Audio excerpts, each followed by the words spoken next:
Hello students, welcome to online maths classroom. Today we are going to start with differentiation. Part 1 of this video, we will be having proof of theorem every differential function is continuous and what are implicit and explicit functions and how to find their derivatives. Students, today we are going to discuss about the theorem, that is, if a function f is differentiable at point C, then it is also continuous at that point. Okay, that every function which is differentiable at a point, it must be a continuous function at that point. It means it is always continuous at that point. So how will we prove this theorem? Let us start with the proof. Okay, now since your f is differentiable at C, differentiable at C. Now what does this means? By the definition of differentiability, limit x approaches to C, f of x minus f of C divided by x minus C, this is equal to f dash C. Okay, first principle we have done last year, and you know that derivative at a point is equal to limit x approaches to C, f of x minus f of C divided by x minus C. Okay, now this is the case for x approaching to C. But if x is not equal to C, then what we have? We have f of x minus f of C. This is equal to f of x minus f of C divided by x minus C into x minus C. It is nothing but I have written like f of x minus f of C is equal to f of x minus f of C divided by x minus C into x minus C. Okay. Now therefore limit x approaches to C. Okay. F of, taking limits both side, f of x minus f of C. This is equal to limit x approaches to C of this whole thing, f of x minus f of C divided by x minus C into x minus C. Now you know by the algebra of limits, what I need to do is I will separate. Okay, apply limit to the individual function. So limit x approaches to C, f of x minus limit x approaches to C, f of C. This is equal to limit x approaches to C. This complete thing again, f of x minus f of C divided by x minus C into limit x approaches to C. This is x minus C. Okay. Now what happens? This you know by your this result, equation number 1, if I say, okay, this result is equal to f dash C. And this becomes, say, you know, if I put the limit, it will be C minus C, which turns out to be 0. And the result is equal to 0. So what do I get? I get limit x approaches to C, f of x minus this limit x approaches to C, f of C. This is equal to 0.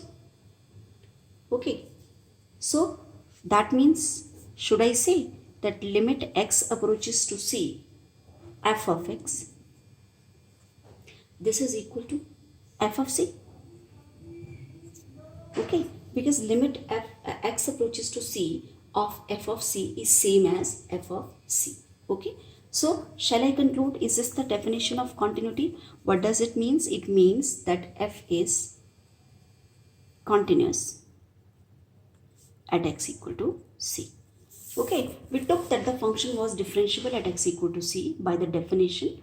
Okay, and then f of x minus f of C, you know, it can be written as this, taking limit both sides. Okay, if I'll take the limit both sides and using the algebra, I'll just separate everything. This result by 1 is f dash C, and this becomes C minus C is 0. So that means limit x approaches to C, f of x minus limit x approaches to C, f of C, that is equal to 0. So what does it mean? It means limit x approaches to C, f of x is equal to f of C. And that means every differentiable function is also continuous. Okay. Explicit and implicit functions.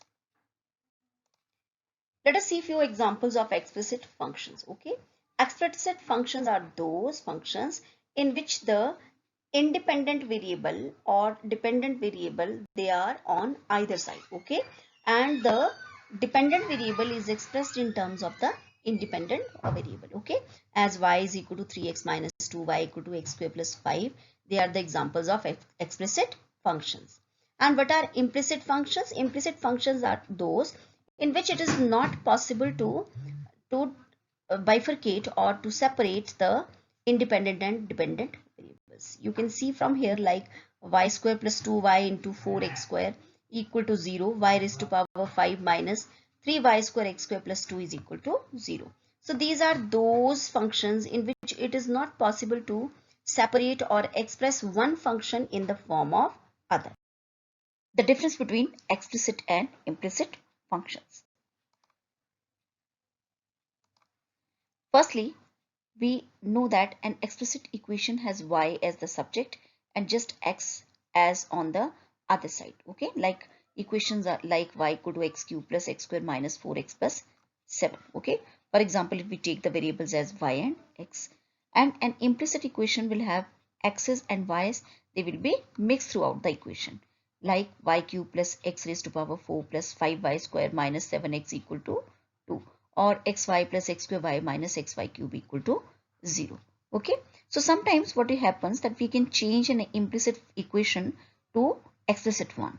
Like for example, 3y minus 2x equal to 12 is an implicit equation. Okay, but what I can do is I can express y, okay, in terms of x, like 3y equal to 2x plus 12 and y is 2x by 3 plus 4. Now it becomes, as the one function is expressed in terms of the other, so it becomes an explicit function. But it is not always possible to transform an implicit equation into an explicit equation. So what we need to do is we need to use a special method to differentiate such equations. Implicit and explicit functions. Okay, so let us try to understand what are the implicit and explicit functions and how we find the derivatives of such functions, explicit and implicit functions. Okay, I took two examples. Okay, two examples. There are two functions, function number 1, function number 2. This first function is x minus 5 minus pi is equal to 0. Second one is x plus sine xy minus y equal to 0. Okay, now see this function. Firstly, observe this function. In this function, you see, can I separate y? Means, can I express it in the form of, see, y is equal to x minus pi, means this function is expressible in the form of y is equal to fx. Okay, now is it possible here? Can I separate? I will write like this, but it will not be possible for me to separate this x and y. This x and y means altogether I cannot separate the whole x and y. Okay, so such functions where we can express it one function in the form of other function, say like y is equal to fx, such functions are called as explicit functions. Okay, like y is equal to x square plus sine x plus 2, like this. And you know how to take the derivatives. They are explicit, means y is expressed as the in terms of x. Okay, no doubt you know that y is dependent, x is independent variable in this case even, but here it is not possible to express this function in terms of y is equal to something other, x, or x in terms of y. Means one function is not expressible in terms of other function. Okay, so this type of function, okay, which cannot be expressed as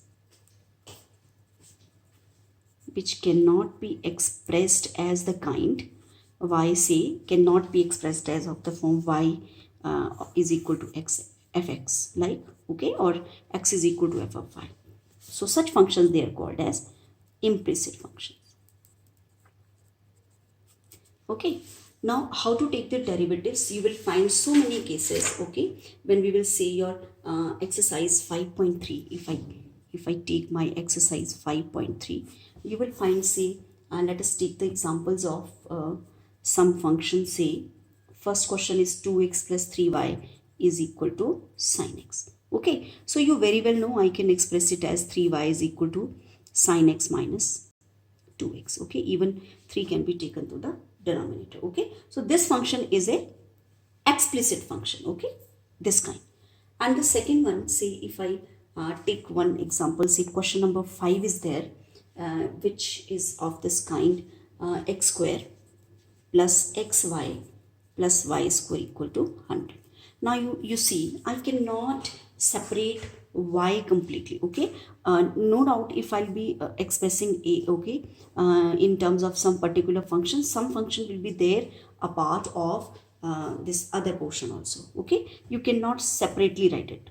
Okay, as if I'll take say y common, it will be having terms of x. Okay, so this is an implicit function. Now the thing is how to take the derivative. Okay, so it is very clear here how to take, say I need to differentiate with respect to x. So how will I differentiate? That is, you very well know, that is 3 times dy by dx is equal to ddx of sine x minus 2 times ddx of x. Okay, so this thing implies 3 times dy by dx is equal to, what is the derivative of sine? Sine is cos x minus 2 into 1.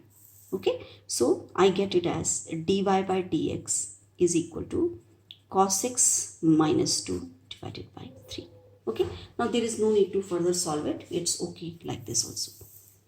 Now see here, how will I differentiate it? I'll not be able to differentiate it like this function because I'll not be able to express one function, say x as y or y as x. So I have to just go as it is. Okay, so see how I'm going to do it. So what I will do is differentiating both sides. I'll not try to express one as the other, both sides with respect to x. Okay, as I am required to find the dy by dx. Okay, and if you are required to express it as say ddt or say dx upon dy, then that way it will change. Okay, so before starting it, let one thing I would like to recapitulate is how the functions are differentiated. Okay, so please remember this. Okay, say this is just an example box for some clearer understanding of the concepts before proceeding to such questions. Okay, say like ddx of x. Okay, it will be 1. Derivative of x with respect to x, you know. ddx of y will be dy by dx. Okay, because this function is different from this one, so it will be retained as dy by dx. Okay, ddx of x square will be like 2x. Okay, why? Because firstly the power will be 2x, and then you know the power rule, and then ddx of x, which will fetch me the result as 1, and the answer is 2x. But if instead I take ddx of y square, so it will be like this only, means firstly the power, that is 2y, and then ddx of y. Okay, so this is how we, like ddx of x is 1, dy upon ddx of y will be dy upon dx. Similarly, ddx of x square will be 2x. Okay, and then again the ddx of x, which will be coming as 1, so it will be 2x. But for y square, see ddx, it will be 2y into dy by dx. Okay, similarly, one more thing, let me make it a bit, say if I'm doing say ddy of x square, so how will it go? It will go like 2x into dx upon dy. Okay, and dd x of x square, that is, you know, it is just 2x. Okay, so such is the case you should see with respect to, because here your x has become the dependent variable and this one is dependent, and here in all these cases your x is independent variable and this y is dependent. Okay, so y is dy by dx means y is dependent and x is independent, and x dx upon dy means your y is independent and x is dependent. So this is the thing before starting the differentiation of implicit functions, which you should have in your mind. Okay, so see, I'm going to differentiate it. I'll not say express one as the other, but I directly will start. So see, how will I go? Dy by dx I need to find. So I'll go like d dx of x square plus d dx of xy plus d dx of y square is equal to d dx of 100. Means I have to differentiate all of them. Now, where product rule is required, product rule will be applied. Where the quotient rule is applied, quotient rule is applied. There is no difference in other things, okay? But the thing is that I have to follow this thing, okay? Such kind of things. So let us start with it. d dx of x square, we discussed, it will be 2x, okay? Plus, here I need to apply the product rule. So it will be like x dy by dx plus y d dx of x, okay? Plus this we understood. Right now it will be 2y dy by dx, and you know the derivative of constant is 0, okay? So I think this is clear. This thing implies 2x plus, it is, you have to start opening also, it will be x dy by dx plus, this is your y because d dx of x is 1, okay? Plus 2y dy by dx. Now automatically what will you see? You have to find dy by dx, so I need to combine these terms and rest of the things should be taken to the other side. So it will be like x plus 2y times dy by dx is equal to y minus 2x. So what will I get? I'll get it as dy by dx is equal to y minus 2x divided by x plus 2y. Okay, so this is how we differentiate the implicit functions. Okay, we can take one more example. One more example we can take is, say I take example number, question number 7 of it NCERT, and this number says you have to differentiate with respect to x sine square y plus cos xy is equal to pi. Okay, sine square y plus cos xy is equal to pi. So let us start differentiating. No doubt it is again an implicit function. There is no need of separating all the terms. So let us start with it. Okay, so differentiating with respect to x. I'll just get dy by dx myself. So no need to separate it. So how will it go? d dx of sine square y plus d dx of cos xy is equal to d dx of pi.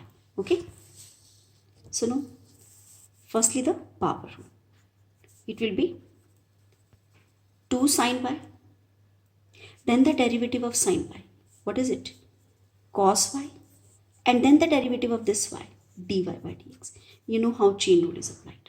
Okay, then the derivative of this cos.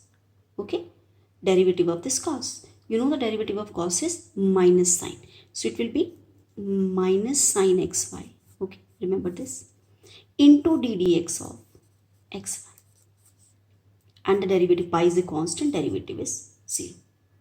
Okay, so it becomes, you can write it as sine 2y also, so that, because the formula for sine 2a is 2 sine a cos a, dy by dx minus sine xy, and here you need to apply the again product rule, x dy by dx plus y d dx of x.